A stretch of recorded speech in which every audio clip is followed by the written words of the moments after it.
I'm Jake, a senior manager in an events company, and I gave Jira 4 out of 5 stars.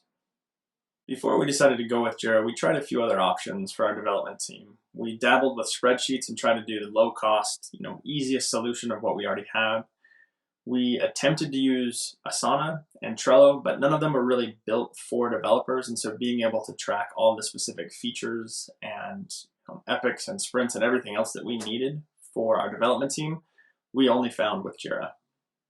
One of the biggest reasons why we ended up going with Jira is because it's made for developers by developers. There's a lot of features that don't seem to make a lot of sense or seem superfluous until you get into it, and there's specific workflows for how you build software, how you QA software, and being able to rely on those as we've been building and developing our applications has really been a key component of our success.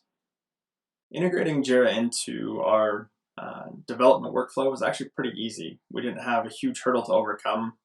Everybody in the team bought into it pretty quickly, and there have been a few stumbling blocks, here or there with new feature releases, but overall it's been a pretty seamless process. There's a lot of really good documentation that Jira has for onboarding teams and getting different people within the team up to speed, and they have really good release notes for any changes or updates that they make as the software continues to evolve.